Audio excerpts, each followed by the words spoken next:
Com os bons retornos da parte 1 e parte 2 e com as ótimas sugestões nos comentários, apresentamos a parte 3 do Top 5 Jogos Inesquecíveis. Sem mais enrolação, bora lá! Corinthians 3, São Paulo 2, Brasileiro de 1999. Esse jogo foi uma indicação de Flávio Oreisandri 1358. Valeu pela dica, Flávio. Um clássico que marcou o ano de 1999. O jogo de ida da semifinal do Campeonato Brasileiro parecia uma final de Libertadores, tamanho ritmo frenético que teve esta partida. Em 1999 o São Paulo abusava do futebol raçudo, baseado mais na força que na técnica, apoiado em lances de França, Raí e Edmilson para dar brilho em seus jogos. Do outro lado tinha o Corinthians, amado por sua torcida, pelo futebol com raça demonstrado pela equipe, jogava um futebol clássico, ofensivo e bonito de se ver, um esquadrão com craques de alto nível como Kleber, Vampeta, Marcelinho, Ricardinho, Rincon, Edilson e Luizão. Na tarde do dia 28 de novembro de 1999, pouco mais de 46 mil pessoas, abaixo da média, foram apreciar aquele espetáculo. Os times estavam com propostas bem ofensivas, e partiram para o ataque desde o início. Aos 23 minutos após sofrer uma falta perto da área, Marcelinho lançou na área e de carrinho Nenê abriu o placar. Perto dos 30 minutos o Corinthians perde a bola no ataque, e o volante Edmilson recebe a bola no meio-campo, faz um passe magistral para Marcelinho Paraíba que estava no canto esquerdo. Ao perceber Raí vindo pelo meio, esperou e tocou sutilmente. O camisa 10 pegou de primeira e marcou um golaço, empatando a partida em 1-1. Apenas 2 minutos após sofrer o empate, o Corinthians amplia o placar, originado de um contra-ataque rápido pela esquerda, quando Ricardinho livre, chutou forte, sem dar chances, para Rogério Ceni defender. A partida estava eletrizante, e aos 39 minutos o veterano Jorginho cobrou uma falta com precisão cirúrgica na cabeça de Edmilson, que sem dar chances para Dida, empatou a partida em 2-2. Logo após o início do segundo tempo, aos 7 minutos, Edilson sofreu pênalti após ser agarrado pelo zagueiro Wilson dentro da área. Na cobrança, Marcelinho Pé de Ajuda Fiel cobrou rasteiro no canto, colocando novamente o Corinthians na frente do placar. Aos 16 minutos do segundo tempo, Fabiano tentou cruzar a bola na área, mas a bola bateu na mão de Nenê. Pênalti marcado para o São Paulo, a chance de novamente empatar estava desenhada. O camisa tricolor bateu forte no canto esquerdo do gol, mas Dida, ágil e tão forte quanto, defendeu. Parecia inacreditável para o alvinegro, ver o Carrasco Raí perdendo o gol contra o Corinthians. 5 minutos depois, em uma cobrança de falta o São Paulo lançou uma bola na área corintiana. Dida tirou a bola mas se chocou com Edmilson e ficou fora do gol. No rebote Raí chutou e ia consagrar sua redenção, mas o zagueiro Márcio Costa salvou o timão em cima da linha. Perto dos 45 quando os alvinegros já comemoravam a vitória, Edmilson fez um belo lançamento para Jaque que de calcanhar deu um passe magistral para Carlos Miguel empatar, mas na hora do chute foi derrubado por Kleber e o juiz marcou outro pênalti. Era hora do tudo ou nada para o São Paulo empatar o jogo e seguir vivo na semifinal. Na cobrança novamente Raí, que desta vez decidiu mudar o canto e bateu forte na direita, mas Dida também decidiu escolher outro lado para pular e novamente pegou o pênalti. Na tentativa de rebote Raí pisou no joelho do Dida e o lesionou, sendo substituído pelo goleiro reserva Maurício que ainda teve tempo de fazer uma defesa gigante num chute de Souza aos 54 minutos, logo após a partida foi encerrada. O Corinthians venceu o São Paulo por 3-2, Dida venceu Raí por 2-0 e o futebol ganhou um jogo maravilhoso para sua história. Cruzeiro 6, Santos 2, Taça Brasil 1966. Essa dica de ouro foi dada pelo Jorge Tatsuta 8073 e Ademir Estevão 9536. Brigadão pela dica. Um time entrosado, talentoso e recém-bicampeão mineiro, o Cruzeiro chegou à final da Taça Brasil de 1966, principal competição do país na época, após uma campanha invicta e irrepreensível. Na decisão, o Cruzeiro teria pela frente o pentacampeão Santos, sem algumas estrelas da década passada, mas ainda assim o maior clube brasileiro da época com Carlos Alberto, Zito, Gilmar, Mauro Ramos, Toninho Guerreiro, Pepe o rei do futebol Pelé. O time paulista era o grande favorito, mas o resultado seria totalmente diferente do esperado. Um empate já seria um bom resultado para o time mineiro, mas os jogadores estavam determinados a acabar com o mito santista. Mais de 77 mil pessoas estiveram no Mineirão para assistir essa emblemática partida. Logo no começo do jogo, no primeiro minuto, Evaldo recebeu de Tostão, viu Dirceu em direção ao gol e fez um lançamento. Quando Dirceu ia chutar, Zé Carlos, lateral direito santista na ânsia de desarmá-lo, fez contra, abrindo o placar para o Cruzeiro. 4 minutos depois, Evaldo deu um passe na medida para Dirceu que passou para o ponta Natal, que após se livrar da marcação de Zé Carlos marcou o segundo para a Raposa. Aos 20 minutos, Dirceu que estava num dia inspirado, roubou a bola de Oberdan e ainda driblou o santista por 2 vezes, chutando de fora da área e marcando um golaço, 3-0 para o Cruzeiro. Aos 39 minutos a artilharia cruzeirense lançou várias bolas na área santista, até Dirceu marcar o 4º gol para o Cruzeiro. Aos 41 minutos Dirceu driblou o capitão do Bimundial do Brasil, Mauro Ramos, e foi derrubado por Oberdan na área, pênalti. Na cobrança, Tostão converteu e fechou o caixão santista no primeiro tempo. Um show do Cruzeiro no primeiro tempo, e Pelé não fazia nada tamanha a eficiência de Piazza na marcação. No segundo tempo Santos voltou disposto a reverter o placar tão adverso. Nos primeiros 10 minutos o Cruzeiro parecia relaxado, e o Santos aproveitou, e com Toninho Guerreiro o time paulista marcou 2 vezes e diminuiu para 5-2. A torcida azul ficou assustada, pois passava pela cabeça de muitos a chance do clube paulista reverter o resultado, principalmente pelo talentoso Pelé, célebre por reverter resultados adversos sozinho.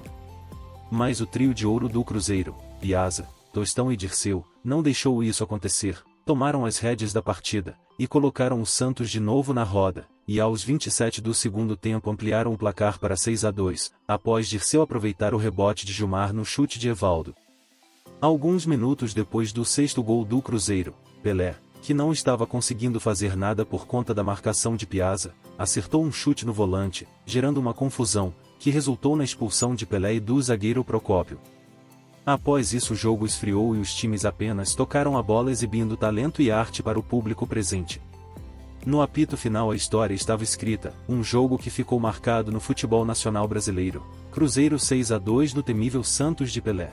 Se chegou até aqui e está gostando do conteúdo, se inscreva e dê o like, caso tenha alguma sugestão deixe nos comentários.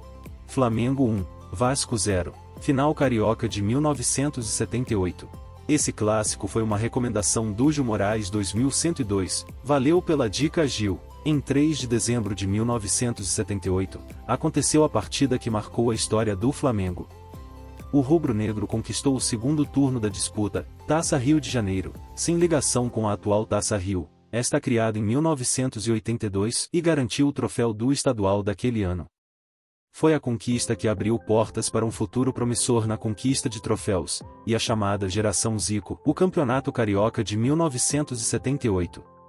Naquele dia, o velho Maracanã contava com mais de 120 mil pessoas lotando as arquibancadas.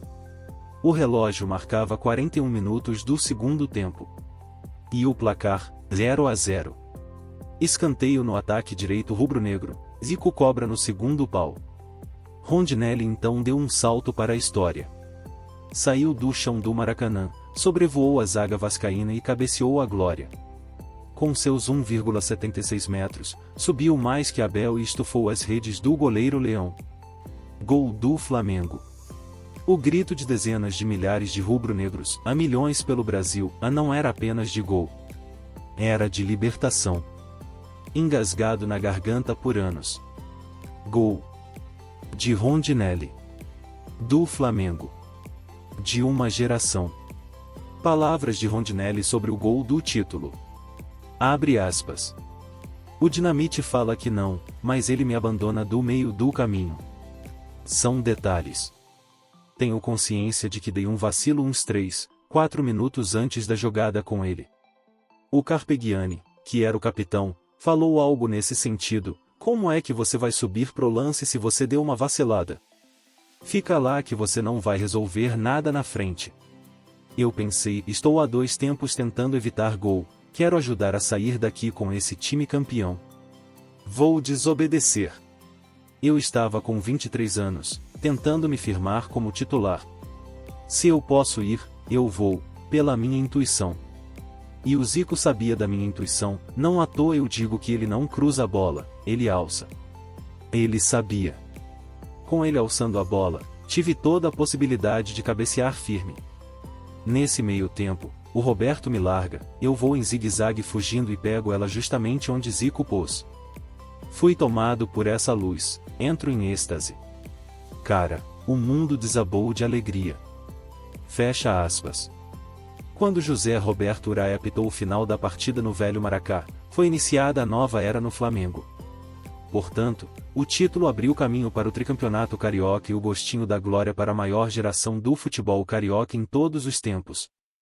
Assim, após aquela partida, a equipe liderada pelo Deus da Raça engatou 52 jogos sem perder. Maior invencibilidade até hoje. Fluminense 4, Flamengo 2, final do Carioca 1973. Essa ótima partida do Cariocão foi uma indicação do Rômulo 7779, Brigadaço Rômulo. Em 1973, o Flamengo, em busca do bicampeonato, conquistou de forma convincente a Taça Guanabara. O Fluminense triunfou no segundo turno, enquanto o Vasco, que havia sido vice-campeão nos turnos anteriores, saiu vitorioso no terceiro. O regulamento era peculiar, pois exigia que o campeão do terceiro turno enfrentasse obrigatoriamente um dos campeões dos turnos anteriores, enquanto o outro aguardava na final. O Flamengo derrotou o Vasco nesse jogo extra e avançou para a grande final contra o Fluminense em 22 de agosto, uma quarta-feira chuvosa. O time tricolor manteve a base que havia conquistado o título carioca em 1969 e 1971. Por outro lado, o Flamengo, ainda sob o comando de Zagallo, que também era o treinador da seleção brasileira, contava com os gols de Dada Maravilha e o talento de um jovem que se tornaria a joia rubro-negra, Zico, na época com apenas 20 anos e começando a se destacar como titular. O público presente não foi dos maiores, para a época, cerca de 77 mil espectadores. No entanto, quem teve a oportunidade de assistir presenciou um jogo incrível. O Fluminense abriu o placar com 2 gols de Manfrini e Toninho, o Flamengo partiu para o ataque e empatou com Dário, o segundo gol marcado aos 33 minutos do segundo tempo. Porém, 2 minutos depois, sofreu o terceiro gol e, no final, o lateral direito Toninho, em uma atuação brilhante, fez o gol decisivo. Curiosamente, anos mais tarde, Toninho se transferiria para o Flamengo no famoso negócio envolvendo Francisco Horta e se tornaria um dos maiores laterais da história do clube rubro-negro. Corinthians 1, Ponte Preta 0 final do Paulista de 1977. E para fechar com chave de ouro uma dica do Fernando Barbosa 9314, valeu pelo comentário Fernando. Há 42 anos, o Corinthians pôs fim ao seu período mais longo sem conquistas.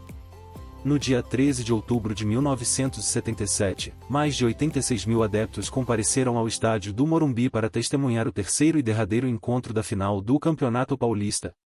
Graças a um gol icônico marcado por Basílio, o Timão se consagrou campeão após um jejum de quase 23 anos sem títulos.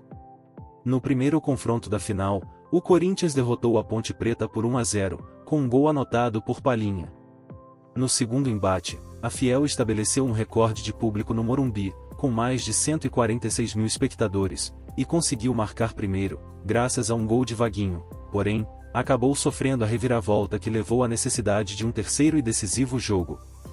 Para a partida decisiva, a equipe do Corinthians, comandada pelo treinador e ídolo Oswaldo Brandão, entrou em campo com a seguinte escalação: Tobias, Zé Maria, Moisés, Ademir e Vladimir, Russo, Basílio, Luciano, Vaguinho, Geraldão e Romeu. O jogo começou com muitas faltas e disputas acirradas. Logo no início, aos 16 minutos, Rui Rei, estrela da Ponte Preta, foi expulso. Apesar de o Corinthians ter uma vantagem numérica, o jogo continuou equilibrado, com oportunidades para ambos os lados. No segundo tempo, o Corinthians intensificou a pressão e criou mais oportunidades, mas não conseguiu romper o empate. Isso até os 36 minutos da etapa final, quando Zé Maria cobrou um livre para a área e Basílio desviou de cabeça, deixando a bola nos pés de Vaguinho, que acertou a trave. No rebote, Vladimir quase marcou de cabeça, mas o zagueiro da Ponte Preta tirou a bola da linha do gol, até que ela chegou aos pés de Basílio, que disparou um chute certeiro, fazendo com que a torcida corintiana em todo o país explodisse de alegria. Foram 22 anos e 8 meses de apoio inabalável por parte da torcida, que recebe com justiça o nome de fiel. O gol de Basílio e a paixão ardente da torcida ficaram gravados para sempre na história do clube. Obrigado por nos acompanhar até o final. Caso tenha algum jogo que queira ver no próximo vídeo, deixe nos comentários.